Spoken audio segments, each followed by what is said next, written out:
کچھ ایسے بھی منظر ہیں تاریخ کی نظروں میں، جب ترک ناداں مصطفیٰ کمال اتاتürk نے خلافت کی کے بعد چوکا دی تو آل عثمان کو راتوں رات گھریلو لباس میں ہی یورپ بھیج دیا گیا، اور انہیں ذرا موقع تک نہیں دیا گیا کہ جب کہ شاہی خاندان شہزادوں شہزادیوں نے التجا کی کہ یورپ کیوں، ہمیں اردن، مصر یا شام یا کسی عرب علاقے میں ہی بھیج دیا جائے۔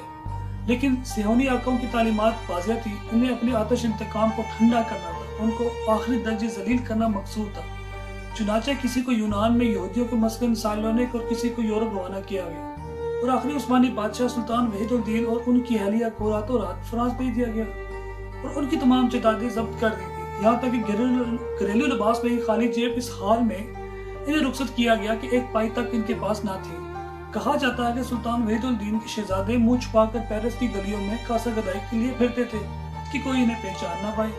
پھر جب سلطان کی وفات ہوئی تو کلیسا ان کی میت کو کسی کے حوالے کرنے پر آمادہ نہ تھا، کیونکہ دکانداروں کا قرض ان پر اتنا چڑھا ہوا تھا کہ کوئی دینے کے قابل نہیں تھا۔ بالآخر مسلمانوں نے چندہ کر کے سلطان کا قرض ادا کیا اور ان کی میت کو شام روانہ کیا کہ وہاں وہ سپرد کیا جائے۔ 20 سال بعد جنہوں نے سب سے پہلے ان کے بارے میں دریافت کیا وہ ان کی خیر گیری کی، وہ ترکی کے پہلے منتخب وزیر اعظم عدنان مدرس تھے۔ شاہی خاندان کی تلاش کے لیے وہ فرانس گئے اور وہاں جا کر ان کے احوال و قوائف انہوں نے معلوم کیے۔ پیرس کے سفر میں وہ کہتے تھے کہ مجھے میرے آباء و اجداد کا پتہ بتائے، مجھے میری ماں سے ملاقات کرائے۔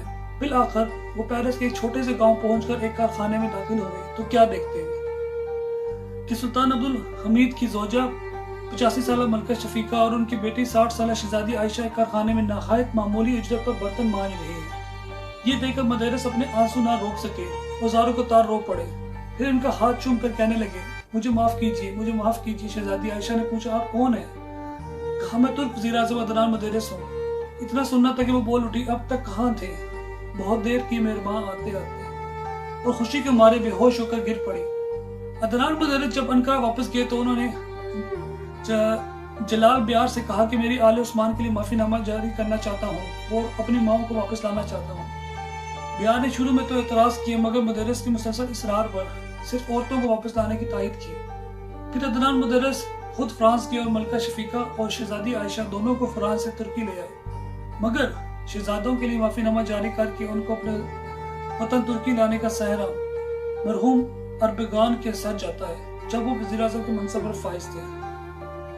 پھر جب مدرس کو جھوٹا مقدمہ چلا کر ان کو تختہ دار پر لٹکایا گیا تو منجملہ الزامات کے ایک الزام یہ بھی تھا کہ انہوں نے حکومت کے خزانے سے چوری کر کے سلطان کی اہلیہ اور بیٹی پر خرچ کیا ہے، اس لیے ان پر عید کے موقع پر ملکہ اور شہزادی سے ملاقات کے لیے جاتے تھے، ان کے ہاتھ چومتے تھے اور اپنی جیب خاص اور اپنی ذاتی صرفے سے 10,000 لیرہ سالانہ شہزادی عائشہ اور ملکہ شفیقہ کی خدمت میں پیش کرتے تھے۔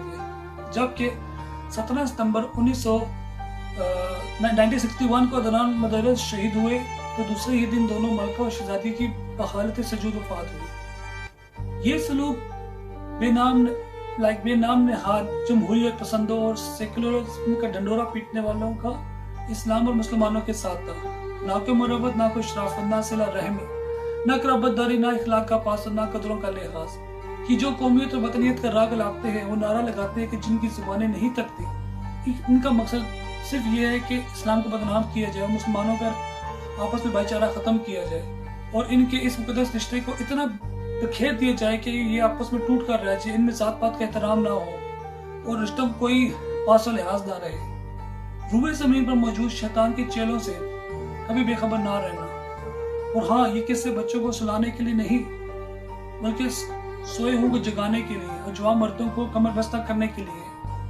اٹھ کر اب بس میں جہاں کا اور ہی انداز ہے، مشرق و مغرب میں یہ تیرے دور کا آغاز ہے۔ Thank you.